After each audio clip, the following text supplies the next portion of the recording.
Hello Sagittarius, Sagittarius यानी धनु राशि में सूर्य को रिप्लेस इन द टैरो से। तो आज हम सेजिटेरियस यानी धनु राशि की थ्री कार्ड क्लैरिफिकेशन वाली जनरल लव रीडिंग करेंगे। रीडिंग जनरल है तो आप पर मैच हो भी सकती है, नहीं भी हो सकती। जिस पर जितनी मैच होती है प्लीज आप एक्सेप्ट कर सकते हैं। सनसाइन, मूनसाइन या नाम राशि जिसे चाहे देख सकते हैं। अगर आप पर्सनल रीडिंग चाहते हैं तो नीचे डिस्क्रिप्शन बॉक्स में डिटेल्स दी गई है, वहां जाकर चेक कीजिएगा। कोई भी कंफ्यूजन डाउट होने पर व्हाट्सएप मैसेज के जरिए आप इसे क्लियर कर सकते हैं। ये रीडिंग 14 मार्च से लेकर 20 मार्च 2025 तक के लिए वीकली यानी साप्ताहिक रीडिंग होगी। तो और इसमें रोल रिवर्स हो सकते हैं। ये एक क्लैरिफिकेशन वाली रीडिंग है तो इसलिए इसमें रोल रिवर्स हो सकते हैं। जो आप सोचते हैं आपके पर्सन सोच सकते हैं, जो आप चाहते हैं वो आपके पर्सन चाह सकते हैं। तो इसमें सबसे पहले हम देखेंगे कि आपके पर्सन आपसे क्या चाहते हैं, फिर देखेंगे आप क्या चाहते हैं, आपकी फीलिंग्स क्या है, उनकी फीलिंग्स क्या है, आउटकम क्या रहेगा और गाइडेंस क्या रहेगी। तो सबसे पहले फीलिंग्स देखते हैं। सैजी के पर्सन की सैजी के लिए करंट फीलिंग्स क्या है राइट नाउ। सैजी के पर्सन की सैजी के लिए करंट फीलिंग्स। सैजिटेरियस, आपके पर्सन को महसूस हो रहा है कि इस रिश्ते में over thinking, over control, over stress है। इस रिश्ते में काफ़ी नेगेटिविटी है, चीज़ों को अपने से चिपकाया जा रहा है, समय के साथ फ्लो के साथ नहीं बहने दिया जा रहा है। चीज़ काफ़ी मतलब खिंचातानी इस रिश्ते में चली हुई है, काफ़ी प्रॉब्लम्स इस रिश्ते में है। जब तक समय के साथ फ्लो के साथ नहीं चलेंगे, चीज़ों को रिलीज नहीं करेंगे, चीज़ों को बातों को पकड़ कर बैठे रहेंगे तो तब तक चीज़ें सही नहीं हो सकती। अगर वो रिश्ते को सही बनाना चाहते हैं तो उन्हें इन चीज़ों को रिलीज करना चाहिए, ऐसा उनको फील हो रहा है। या फिर हो सकता है कि आप अपने पार्टनर के लिए ऐसा फील कर रहे हो, ऐसा महसूस कर रहे हो। तो इसको क्लैरिफाई करते हैं। The tower, night of swords and 2 of cups. तो सैजिटेरियस जो आपके पर्सन है उनको फील हो रहा है कि इस रिश्ते में काफ़ी प्रॉब्लम्स आई है। ये रिश्ता काफ़ी अच्छा जा रहा था, लग रहा था कि लॉन्ग लाइफ होगा, स्टेबल होगा, कामयाब होगा, काफ़ी खुशी इस रिश्ते में दिखाई दे रही थी। दोनों एक दूसरे से काफ़ी प्यार और प्रेम भी करते दिखाई दिए। लेकिन अचानक से कुछ ऐसा हुआ, चक्रास बिखर गए, जो इम्बैलेंस्ड हो गए और अचानक से सब कुछ तहस नहस सा हो गया। रिश्ते में दूरियां आ गई, रिश्ता खत्म होने की कगार पर आ गया। हो सकता है कि इसमें हिडन लव रहा हो या फिर शादीशुदा होते हुए दूसरे के प्रति अटैचमेंट या फीलिंग्स दिखाई दी हो, या कोई थर्ड पर्सन है जो इस रिश्ते में इन्वॉल्व है, जो इस रिश्ते को खराब और बर्बाद करने की कोशिश कर रहा है। तो उनको महसूस हो रहा है कि अगर इसमें सडनली, अनएक्सपेक्टेडली, अचानक से उन चीज़ों को ख़त्म कर दिया जाता है, over thinking, over control, over stress को, जो इस रिश्ते में बाधाएं, रुकावटें, दिक्कतें दे रहे हैं, या रुक कर ठहर कर सोच विचार करके आपस में बातें करते हुए, जल्दबाजी ना करते हुए चीज़ों को सही किया जाता है, कॉम्प्रोमाइज़ किया जाता है कि एक दूसरे की गलती को माफ़ करने के लिए रेडी हैं, तैयार है। कमिटमेंट वगैरह दिया जाता है कि वो आगे इस रिश्ते को आगे बढ़ाने के लिए तैयार है। उनकी तरफ से कोई मिस्टेक नहीं होगी, कोई गलती नहीं होगी, तो फिर से ये रिश्ता एक अच्छा पेयर, एक अच्छा जोड़ा बन सकता है। फिर से इसमें स्टेबिलिटी और खुशहाली आ सकती है। जो चक्रास बिखरे हुए हैं वो चक्रास बैलेंस्ड हो सकते हैं, लेकिन उन चीज़ों को छोड़ना होगा जो इस रिश्ते में आगे बढ़ने से रोक रहे हैं। Over thinking, over control, over stress को, जो बातों को पकड़ कर बैठे हुए हैं, तो उन चीज़ों को जब तक नहीं छोड़ेंगे, जब तक चीज़ों को सही नहीं किया जा सकता।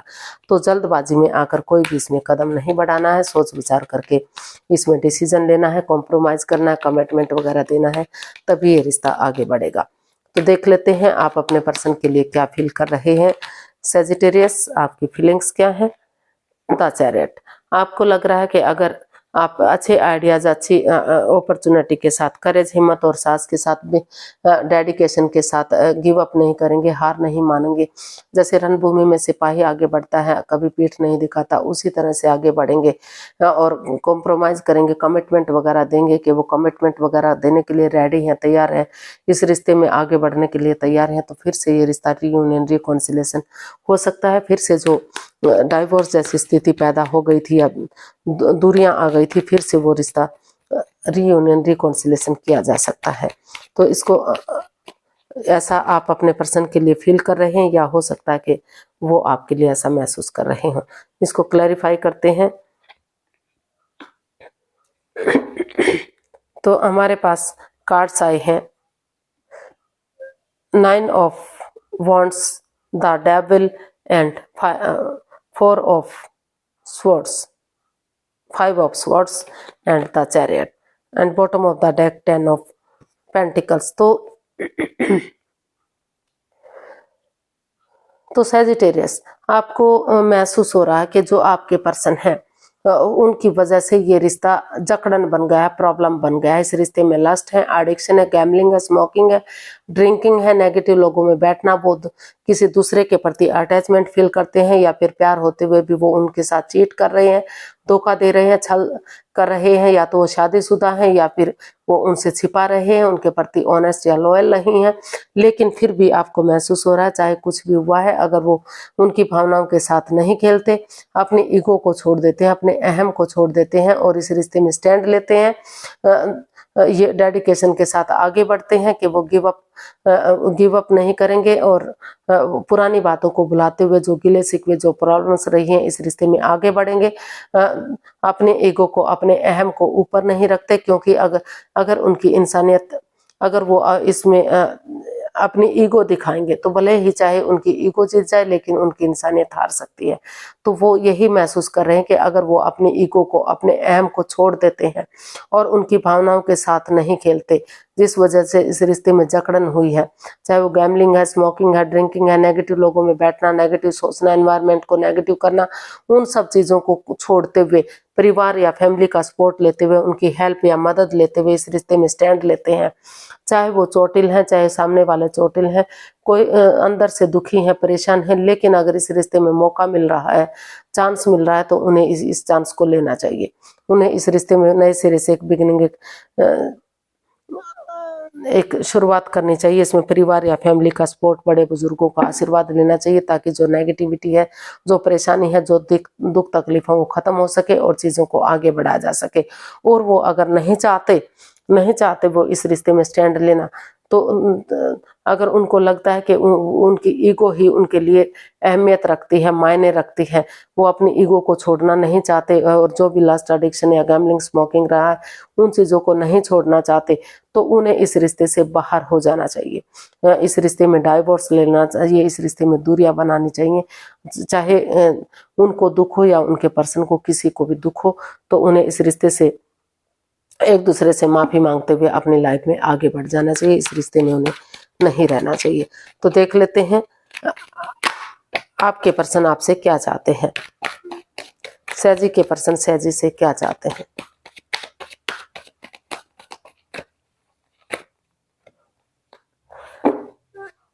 सैजी, आपके पर्सन चाहते हैं कि इस रिश्ते में गेट टुगेदर हो, या फिर टी पार्टी, कॉफी पार्टी या लंच डिनर ब्रेकफास्ट हो, ताकि लंच डिनर ब्रेकफास्ट के बहाने एक दूसरे से बातें कर सकें, अपने इमोशंस शेयर कर सकें, जो भी प्रॉब्लम्स हैं उनको ख़त्म कर सकें और इस रिश्ते को चीयरफुल बना सकें, हैप्पीफुल बना सकें। तो इस वो जो है आपके पर्सन आपसे चाहते हैं कि यूनिवर्स जी उन्हें अच्छे आइडियाज, अच्छी अपॉर्चुनिटी दे रहे हैं, लक उनके साथ है, भाग्य उनके साथ है, तो उन्हें इस समय को यूटिलाइज करना चाहिए, क्योंकि अच्छा समय बार बार नहीं आता। ऑनेस्टी, ईमानदारी और लॉयल्टी के साथ, बिना किसी छल कपट, हेरा फेरी, धोखाधड़ी के उन्हें आगे बढ़ना चाहिए और टी पार्टी, कॉफी पार्टी या लंच डिनर ब्रेकफास्ट के बहाने उन्हें गेट टुगेदर करना चाहिए, ताकि दोनों एक दूसरे के इमोशंस समझ सकें, एक दूसरे की भावनाओं को समझ सकें, जो भी नेगेटिविटी है उसको खत्म कर सकें और फिर से इस रिश्ते को चीयरफुल बना सकें, हैप्पीफुल बना सकें और फिर से ये रिश्ता काफ़ी खुशहाल हो सके और जो है उनकी लाइफ जो है अच्छे से स्पेंड हो सके, एक ये रिश्ता, एक फैमिली, एक परिवार बन सके। तो ऐसा जो है आपके पर्सन आपसे चाहते हैं। आप देख लेते हैं आप क्या चाहते हैं। सैजिटेरियस, आप अपने पर्सन से क्या चाहते हैं, चलिए देखते हैं।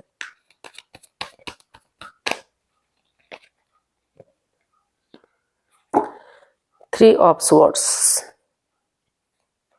तो आप अपने पर्सन से, जो उनके पार्टनर ने दिल तोड़ा है, यहाँ हर्टेड हुए आप दिखाई दे रहे हैं। आपको लग रहा है कि जितना भी आप कोशिश कर रहे हैं उतना ही आप दिक्कत में है, चाहकर भी आप इस एंजाइटी, स्ट्रेस, इस प्रॉब्लम से बाहर नहीं निकल पा रहे हैं। तो आप अपने पर्सन से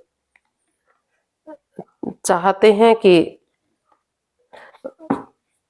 कि वो इस रिश्ते को हील करें, इस नेगेटिविटी को खत्म करें, सोचें विचारें कि ये रिश्ता उनके लिए कितना जरूरी है, कितना अहमियत रखता है। अगर वो इसमें नया चैप्टर, नया अध्याय शुरू करते हैं, शुरू से इस रिश्ते को शुरू करते हैं, पुरानी बातों को, जो भी प्रॉब्लम्स इस रिश्ते में रही हैं, चाहे किसी ने किसी को हर्टेड किया है, कितना ही दुख तकलीफ क्यों ना दिया हो, लेकिन नए सिरे से एक नया चैप्टर, एक नया अध्याय शुरू करेंगे, ऑनेस्टी, ईमानदारी और लॉयल्टी के साथ, बिना किसी छल कपट, बिना किसी हेराफेरी, बिना किसी धोखाधड़ी के, तो ये रिश्ता अभी भी चीयरफुल हो सकता है। क्योंकि आप अपने पार्टनर से चाहते हैं कि वो हमेशा मस्त रहते हैं, मग्न रहते हैं, हैप्पी रहते हैं, अपनी धुन में रहते हैं, तो अभी भी आप उन्हें अपना सोलमेट मानते हैं, सोलमेट ऑफ काइंड मानते हैं। तो आप चाहते हैं कि वो इस रिश्ते को एक दिशा दें, इस रिश्ते की इम्पोर्टेंस को समझें, इस रिश्ते की अट्रैक्शन को समझें, इस रिश्ते में प्यार को समझें कि कितना प्यार है, कितना प्रेम है, कितनी अट्रैक्शन है, कितना लगाव है। तो जो भी दिल दुखा, जो भी प्रॉब्लम्स इस रिश्ते में रही है, वो उनसे बाहर निकलें और इस रिश्ते को चीयरफुल बनाए, हैप्पीफुल बनाए, ताकि उनकी जो दिली तमन्ना है, जो उनकी विश है, वो फुलफिल हो सके, फिर से खुशहाली इस रिश्ते में आ सके। तो ऐसा आप अपने पर्सन से चाहते हैं। आप ये भी चाहते हैं कि वो अपने अकॉर्डिंग काम करें, लेकिन फायदे के साथ होने वाले नुकसान को इग्नोर ना करें, क्योंकि उससे रिश्ते पर इफेक्ट पड़ता है। इसका आउटकम देख लेते हैं, आउटकम क्या रहेगा। 4 ऑफ वॉन्ड्स, इसका आउटकम बता रहा है कि काफी, हालांकि आपको और अपॉर्चुनिटी भी मिल रही है, लेकिन आप या तो आप स्टक एनर्जी में हैं, या तो आपके पर्सन स्टक एनर्जी में है, कि चाहे कुछ भी हो, उन्हें वही पर्सन लाइफ में चाहिए। तो इसका उन चीज़ों को ख़त्म करते हुए आपने डिसाइड किया है कि आप और कन्फ्यूजन में, आप और प्रॉब्लम में नहीं रहेंगे, और इस रिश्ते को चीयरफुल बनाने के लिए, हैप्पीफुल बनाने के लिए आप आगे बढ़ेंगे। यूनिवर्स जी जो अच्छे आइडियाज, अच्छी अपॉर्चुनिटी दे रहे हैं, आगे बढ़ने का मौका दे रहे हैं, तो एक दूसरे से माफ़ी मांगेंगे, एक दूसरे को माफ़ करेंगे, और अच्छे आइडियाज, अच्छी अपॉर्चुनिटी के साथ एक बिगनिंग, एक शुरुआत करेंगे, ताकि वही बिगनिंग, वही शुरुआत आगे जाकर ब्रांड न्यू बिगनिंग बन सके, इस रिश्ते को खुशहाल कर सके, और इस रिश्ते में जो भी ये प्रॉब्लम्स रही हैं उससे छुटकारा मिल सके। तो इतना सब कुछ होने के बावजूद भी आप, अपॉर्चुनिटी होते हुए भी आप उस अपॉर्चुनिटी को नहीं देखना चाहते, और आपने डिसाइड किया है कि आप और प्रॉब्लम में नहीं रहेंगे, आप आगे बढ़ेंगे अच्छे आइडियाज, अच्छी अपॉर्चुनिटी के साथ, और इस रिश्ते को स्टेबल और कामयाब करेंगे। एक दूसरे से माफ़ी मांगेंगे, एक दूसरे को माफ़ करेंगे, ताकि रिश्ता में जो दुख के बादल है वो खत्म हो सके और रिश्ता चीयरफुल हो सके। यूनिवर्स की तरफ से मैसेज या गाइडेंस देख लेते हैं, क्या रहेगा। Page of wands, 9 of pentacles and temperance and bottom of the deck the fool. Universe ji आपको मैसेज देना चाहते हैं, गाइडेंस देना चाहते हैं कि पहले आप सिंगल रहते हुए अपना name, fame, job, business, career, पैसा, मनी, स्टेबिलिटी, उन चीज़ों पर ध्यान दीजिए, खुद पर फोकस कीजिए, ताकि आगे बढ़ने में आपकी मदद हो। जब आपको लगे कि आप खुद को स्टेबल कर चुके हैं, तो एक नए जोश के साथ, एक नई ताजगी, एक नई सोच के साथ, एक नई उमंग के साथ, नए सिरे से, भले ही आप इस रिश्ते में एक दूसरे को कितने ही दिनों से, सप्ताहों से, महीने से, सालों से जानते हैं, लेकिन अगर बिगनिंग करेंगे, शुरुआत करेंगे नए सिरे से, तो इस रिश्ते में जो equal give and take of energy नहीं आ पा रहा था, जो बैलेंस नहीं बन पा रहा था, अपने इमोशंस को कंट्रोल में करते हुए, अपने गुस्से को, अपने एंगर को छिपाते हुए अगर आप आगे बढ़ेंगे, और जो पर्सनल और प्रोफेशनल लाइफ है उसमें बैलेंस बनाकर चलेंगे, और अपने जो भी इश्यूज हैं उनको अपने तक सीमित रखेंगे, और ना तो बहुत ज़्यादा बातें करेंगे, ना ही बातों को बिल्कुल बंद कर देंगे, क्योंकि इससे रिश्ते पर इफेक्ट पड़ता है। तो फिर से ये रिश्ता सक्सेसफुल हो सकता है, फिर से पटरी पर गाड़ी चढ़ सकती है, फिर से खुशियां आ सकती हैं। इतना तो आपको रिस्क लेना पड़ेगा कि आपको बिगनिंग और शुरुआत करनी पड़ेगी, ताकि धीरे धीरे करके इस रिश्ते में खुशियां वापस आ सकें, और यूनिवर्स की ब्लेसिंग्स के साथ जो बैलेंस, जो स्टेबिलिटी नहीं मिल पा रहा था, वो स्टेबिलिटी, वो बैलेंस मिले। या दूसरे शब्दों में कहें तो यूनिवर्स ही आपको मैसेज देना चाहते हैं कि पहले खुद को रेडी कीजिए, स्टेबल कीजिए, कामयाब कीजिए, अपने इमोशंस को कंट्रोल कीजिए, अपने गुस्से को, अपने एंगर को थूक दीजिए और जो भी पर्सनल और प्रोफेशनल लाइफ है उसमें बैलेंस बनाकर चलिए ताकि रिश्ते पर इसका गलत इफेक्ट ना पड़े और तभी आप नए सिरे से, नए जोश के साथ, नई ताजगी, नए होश के साथ आगे बढ़िए। डेट्स पर जाइए, उनके साथ खाना खाइए, एक दूसरे को समझिए, अपनी कन्फ्यूजन बताइए, उनकी सुनिए ताकि इस नेगेटिविटी से आप बाहर निकल सकें और नए सिरे से इस रिश्ते को शुरू कर सकें। एज डिफरेंस दिखाई दे रहा है,